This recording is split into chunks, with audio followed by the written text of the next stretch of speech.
Halo teman-teman, selamat datang kembali di channel cerita kita. Selamat pagi, siang, sore, dan malam untuk kalian semua. Semoga kalian selalu sehat dan bahagia. Jangan lupa untuk subscribe dan like video ini, supaya kami makin semangat membawakan kisah-kisah seru setiap harinya. Tanpa berlama-lama, langsung saja kita mulai ceritanya. Alia dan Raka baru saja mengikat janji suci setelah menjalani kisah cinta yang manis selama hampir 4 tahun. Pernikahan mereka sederhana, namun penuh kebahagiaan dan harapan baru. Raka adalah pria yang pekerja keras dan penuh perhatian, bekerja sebagai insinyur di sebuah perusahaan teknologi. Sedangkan Alia, seorang perempuan dengan hati yang lembut dan kepribadian yang hangat, adalah sosok istri yang sangat dicintai oleh keluarga Raka. Karena belum memiliki cukup dana untuk tinggal mandiri, mereka memilih untuk tinggal bersama Bapak Yusuf, ayah Raka, di rumah keluarga yang terletak di pinggiran kota. Bapak Yusuf adalah seorang duda yang kehilangan istrinya 2 tahun lalu karena penyakit yang cukup lama diderita. Kehilangan tersebut membuatnya menjadi sosok yang pendiam dan lebih banyak menghabiskan waktu sendiri di rumah. Kehadiran Alia seperti angin segar yang membawa kehidupan baru di rumah itu. Suara tawanya yang lembut dan sikapnya yang penuh kasih membuat Bapak Yusuf merasa rumah yang sebelumnya sunyi menjadi hangat kembali. Pada awalnya, hubungan mereka bertiga berjalan harmonis. Bapak Yusuf memandang Alia seperti anak perempuan sendiri, sementara Alia selalu berusaha menghormati dan menyayangi mertuanya dengan tulus. Namun, seiring waktu berjalan, pekerjaan Raka yang semakin menuntut membuatnya harus sering bepergian keluar kota, bahkan hingga berminggu-minggu. Hal ini membuat Alia dan Bapak Yusuf semakin sering menghabiskan waktu berdua di rumah. Mereka mulai terbiasa berbagi cerita, dari hal-hal ringan seperti memasak dan berkebun, sampai percakapan mendalam tentang kehidupan dan kenangan masa lalu. Bapak Yusuf yang biasanya tertutup mulai membuka diri pada Alia. Ia menceritakan kesedihan mendalam setelah kepergian istrinya, rasa sepi yang selalu menghantui hari-harinya, dan kenangan-kenangan manis yang tak terlupakan. Alia, yang memang memiliki jiwa empati tinggi, selalu berusaha memberikan penghiburan sederhana. Ia memasak makanan kesukaan Bapak Yusuf dan menemani beliau berbincang di sore hari. Tanpa disadari, perhatian Alia mulai menumbuhkan perasaan yang berbeda dalam hati Bapak Yusuf. Baginya, Alia bukan hanya menantu, tapi sosok wanita yang membawa kehangatan dan harapan baru dalam hidupnya. Ia mulai memandang Alia dengan tatapan yang berbeda, penuh kekaguman dan kerinduan. Alia pun mulai merasakan perubahan sikap Bapak Yusuf. Beliau memberikan pujian yang terdengar lebih hangat dan perhatian, yang terasa lebih mendalam. Misalnya, setiap kali Alia memasak, Bapak Yusuf selalu memuji masakannya dengan cara yang berbeda dari biasanya. Bahkan terkadang menatap Alia lebih lama dari yang ia sadari. Alia mencoba menganggap itu hanya perhatian biasa seorang mertua kepada menantunya. Namun di dalam hatinya, ada rasa canggung yang sulit diungkapkan.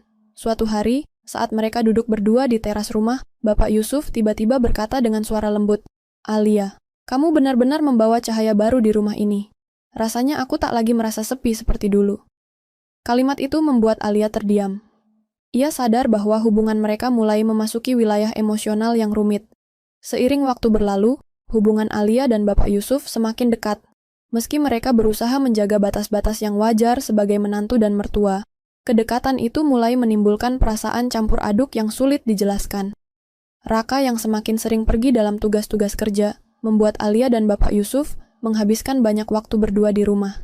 Mereka jadi sering berbagi cerita, tertawa bersama, dan saling menguatkan satu sama lain. Bapak Yusuf mulai menunjukkan sikap yang lebih hangat dan perhatian dari biasanya.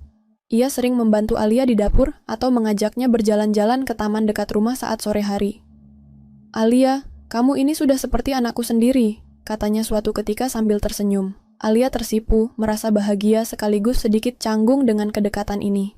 Namun, semakin dekat mereka, Alia mulai merasakan perasaan yang tidak seharusnya muncul. Ada saat-saat di mana ia merasa dilema antara rasa hormat kepada Bapak Yusuf dan kenyataan bahwa ada ketertarikan yang mulai tumbuh di hatinya, meski ia sendiri tak ingin mengakuinya. Ia selalu berusaha menghindari situasi yang terlalu intim, tapi Bapak Yusuf seolah tanpa sadar terus mendekat. Sementara itu, Raka masih belum menyadari perubahan ini. Dia sibuk dengan proyek besar yang mengharuskannya sering keluar kota selama beberapa minggu sekaligus. Alia pun kadang merasa kesepian, dan kehadiran Bapak Yusuf jadi penawar rasa sepinya. Namun, perasaan bersalah selalu menghantui setiap kali ia menyadari kedekatannya dengan sang mertua. Suatu hari, ketika Raka sedang di luar kota, hujan deras mengguyur. Listrik di rumah tiba-tiba padam, dan Alia yang tidak terbiasa dengan gelap merasa panik. Ia mencari lilin di dapur, tapi tak menemukan satupun. Tiba-tiba, Bapak Yusuf datang dengan membawa lilin yang menyala, dan berkata lembut, "Tenang, Alia. Aku ada di sini." Mereka duduk bersama di ruang tamu dengan cahaya lilin yang redup, menciptakan suasana hangat di tengah gelapnya malam. Dalam keheningan itu, Bapak Yusuf mulai bercerita tentang masa mudanya bersama almarhum istrinya. Suaranya terdengar penuh kerinduan dan kesedihan yang dalam. Alia mendengarkan dengan penuh perhatian, hatinya teriris mendengar kesepian yang selama ini dipendam oleh pria tua itu. Perbincangan itu membawa mereka lebih dekat secara emosional. Alia mulai memahami bahwa Bapak Yusuf bukan hanya mertua yang dingin atau jauh, tapi juga manusia yang rapuh dan sangat membutuhkan kehadiran seseorang di sisinya. Namun, dalam hati kecilnya, ia mulai merasakan dilema yang semakin berat. Ia ingin menjadi menantu yang baik dan setia pada suaminya, tapi hubungan ini terasa semakin sulit dikendalikan. Tidak lama kemudian, Bapak Yusuf mulai menunjukkan sikap yang lebih jelas, perhatian dan kasih sayangnya. Ia sering memuji Alia dengan kata-kata yang terasa sangat personal, seperti ketika ia berkata, "Alia, kamu selalu membuat rumah ini terasa hidup dan penuh warna." Atau ketika ia memperhatikan Alia dengan tatapan yang lebih lama dan hangat dari biasanya. Alia mencoba mengabaikan perasaan yang mulai tumbuh, berusaha mengingatkan dirinya tentang janji pernikahannya dengan Raka. Tapi saat Bapak Yusuf berada di dekatnya, segala usaha itu seperti sulit untuk ditegakkan. Ia merasa terjebak dalam situasi yang membingungkan dan menyakitkan. Suatu sore, saat mereka duduk bersama di teras rumah, Bapak Yusuf memegang tangan Alia dengan lembut. "Aku tahu ini sulit, tapi aku ingin kamu tahu, aku merasakan hidup kembali sejak kamu ada di sini," katanya dengan suara yang penuh harap. Alia terkejut, jantungnya berdegup kencang. Ia tidak tahu harus berkata apa. Ada rasa takut bercampur haru yang membuatnya hampir menangis. Meski demikian, Alia tetap berusaha menjaga jarak dan menahan perasaan yang mulai membingungkan itu. Ia tahu betul bahwa apa yang terjadi ini bukan hanya sekadar perhatian biasa, melainkan perasaan yang bisa menghancurkan keluarganya. Ia harus kuat demi Raka dan masa depan mereka. Namun, keberadaan Raka yang semakin sering pergi membuat jarak di antara mereka semakin melebar. Alia merasa kesepian dan kerap terjebak dalam perasaan bersalah serta kebingungan. Ia mulai mempertanyakan langkah apa yang harus diambil agar semuanya tidak berakhir tragis. Seiring waktu berlalu, hubungan Alia dan Bapak Yusuf semakin dekat. Meski mereka berusaha menjaga batas-batas yang wajar sebagai menantu dan mertua, kedekatan itu mulai menimbulkan perasaan campur aduk yang sulit dijelaskan. Raka yang semakin sering pergi dalam tugas-tugas kerja membuat Alia dan Bapak Yusuf menghabiskan banyak waktu berdua di rumah. Mereka jadi sering berbagi cerita, tertawa bersama, dan saling menguatkan satu sama lain. Bapak Yusuf mulai menunjukkan sikap yang lebih hangat dan perhatian dari biasanya. Ia sering membantu Alia di dapur atau mengajaknya berjalan-jalan ke taman dekat rumah saat sore hari. "Alia, kamu ini sudah seperti anakku sendiri," katanya suatu ketika sambil tersenyum. Alia tersipu, merasa bahagia sekaligus sedikit canggung dengan kedekatan ini. Namun, semakin dekat mereka, Alia mulai merasakan perasaan yang tidak seharusnya muncul. Ada saat-saat di mana ia merasa dilema antara rasa hormat kepada Bapak Yusuf dan kenyataan bahwa ada ketertarikan yang mulai tumbuh di hatinya, meski ia sendiri tak ingin mengakuinya. Ia selalu berusaha menghindari situasi yang terlalu intim, tapi Bapak Yusuf seolah tanpa sadar terus mendekat. Sementara itu, Raka masih belum menyadari perubahan ini. Dia sibuk dengan proyek besar yang mengharuskannya sering keluar kota selama beberapa minggu sekaligus. Alia pun kadang merasa kesepian, dan kehadiran Bapak Yusuf jadi penawar rasa sepinya. Namun, perasaan bersalah selalu menghantui setiap kali ia menyadari kedekatannya dengan sang mertua. Suatu hari, ketika Raka sedang di luar kota, hujan deras mengguyur. Listrik di rumah tiba-tiba padam, dan Alia yang tidak terbiasa dengan gelap merasa panik. Ia mencari lilin di dapur, tapi tak menemukan satupun. Tiba-tiba, Bapak Yusuf datang dengan membawa lilin yang menyala, dan berkata lembut, "Tenang, Alia, aku ada di sini." Mereka duduk bersama di ruang tamu dengan cahaya lilin yang redup, menciptakan suasana hangat di tengah gelapnya malam. Dalam keheningan itu, Bapak Yusuf mulai bercerita tentang masa mudanya bersama almarhum istrinya. Suaranya terdengar penuh kerinduan dan kesedihan yang dalam. Alia mendengarkan dengan penuh perhatian. Hatinya teriris mendengar kesepian yang selama ini dipendam oleh pria tua itu.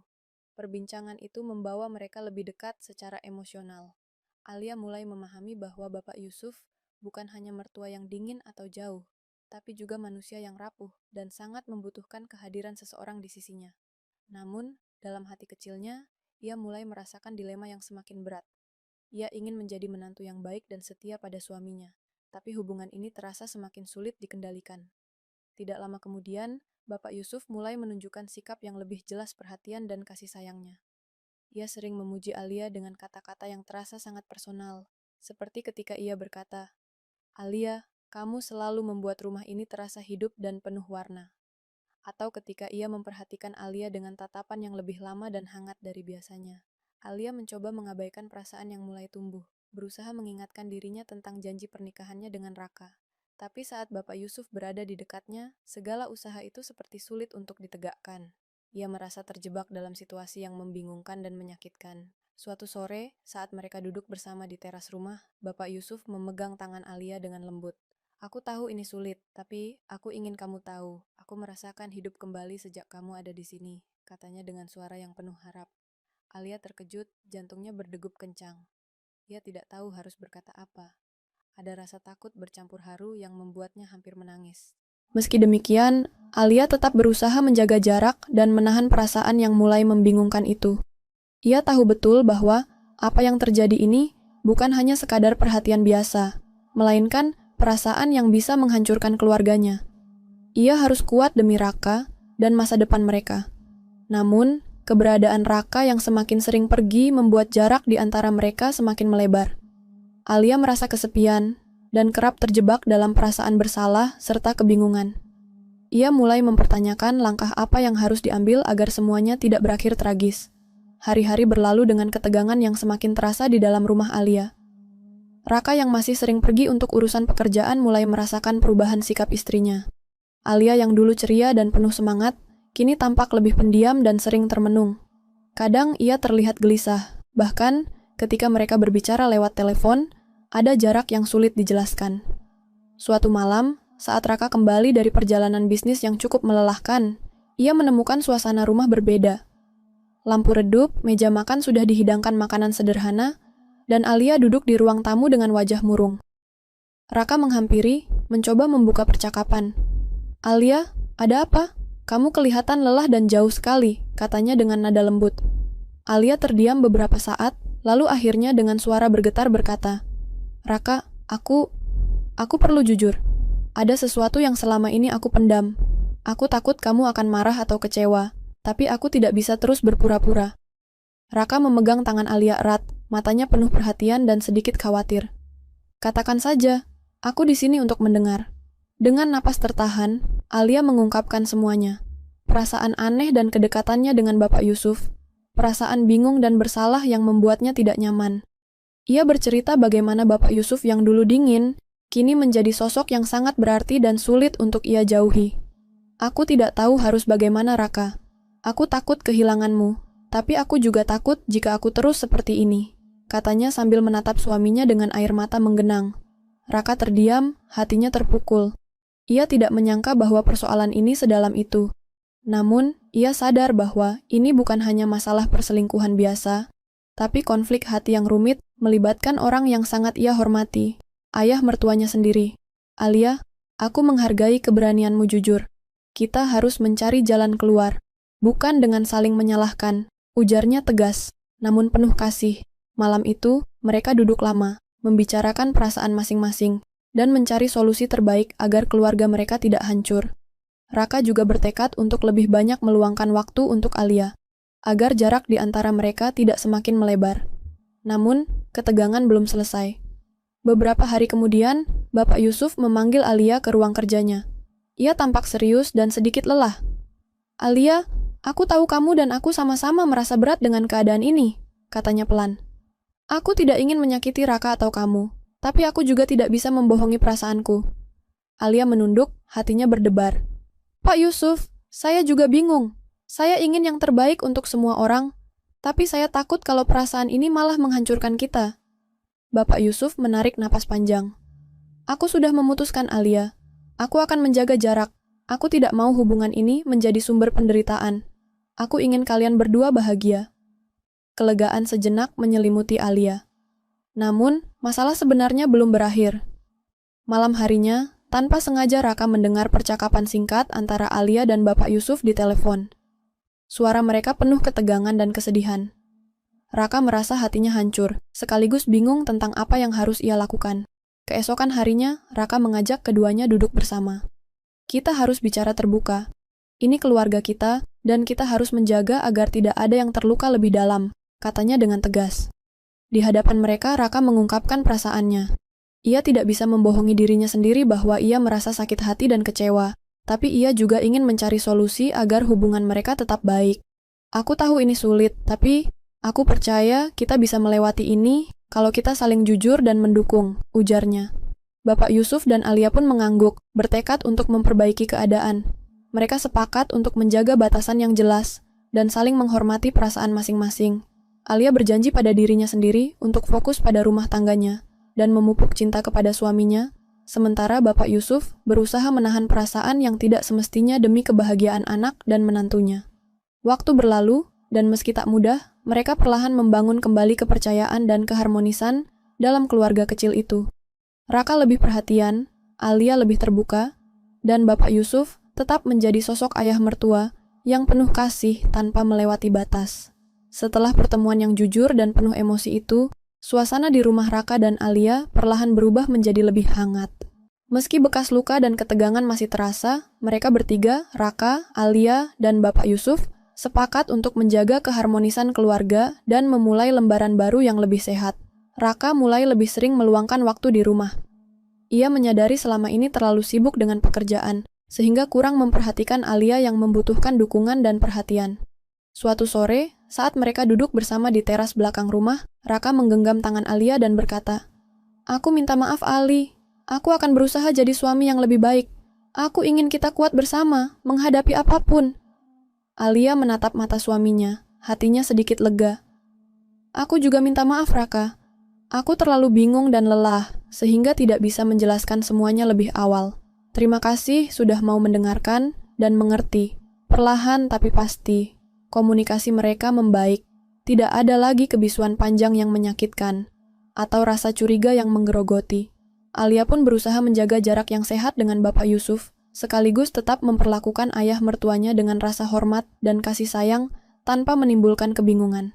Bapak Yusuf pun menjalani perannya sebagai ayah mertua dengan lebih bijak. Ia sadar bahwa perasaan yang sempat mengganggunya harus disimpan dan diarahkan pada hal yang positif. Suatu hari, ia mengajak Raka untuk bicara empat mata di sebuah kedai kopi kecil.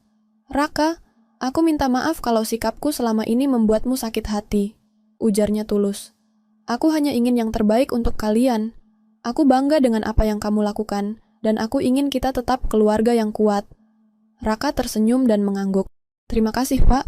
Saya juga ingin kita saling menghormati dan menjaga kepercayaan ini." Mereka sepakat untuk membuka babak baru dengan lebih banyak komunikasi dan pengertian antar anggota keluarga. Hubungan mereka yang sempat retak itu mulai menguat kembali. Waktu terus berjalan, dan dengan usaha bersama, Alia dan Raka kembali menemukan kebahagiaan dalam rumah tangga mereka. Alia mulai menekuni hobinya lagi, melukis, yang dulu sempat ia tinggalkan karena kesibukan dan beban pikiran. Raka mendukung penuh, sering mengajak Alia ke galeri seni atau tempat-tempat yang menginspirasi. Suatu malam, ketika mereka duduk di bawah langit berbintang di halaman belakang, Alia berkata pelan, "Aku merasa seperti kita diberi kesempatan kedua, Raka. Aku ingin kita belajar dari semua ini, menjadi lebih kuat dan lebih dewasa." Raka memeluk Alia erat. "Aku juga begitu. Semua yang terjadi mengajarkan kita arti kesabaran, kejujuran, dan cinta sejati." Di sisi lain, Bapak Yusuf pun menemukan kedamaian dalam hatinya. Ia mulai fokus pada kegiatan sosial dan menulis buku tentang pengalaman hidupnya sebagai orang tua dan ayah mertua, membagikan hikmah tentang keluarga dan hubungan manusia yang kompleks. Cerita ini bukan hanya tentang konflik dan pengkhianatan, tetapi lebih dalam tentang bagaimana manusia bisa berubah, belajar, dan memaafkan. tentang keberanian untuk jujur kepada diri sendiri dan orang lain, serta pentingnya komunikasi dalam menjaga sebuah keluarga. Di akhir perjalanan ini, Raka, Alia, dan Bapak Yusuf menyadari bahwa cinta yang sejati bukan hanya soal rasa, tapi juga komitmen untuk saling mendukung dan menjaga, walau di tengah badai sekalipun. Mereka menutup bab lama dengan harapan dan keyakinan baru, bahwa apapun tantangan yang datang, mereka akan selalu berjuang bersama. Karena keluarga adalah rumah hati, tempat di mana kesalahan bisa diperbaiki, dan cinta selalu menemukan jalannya.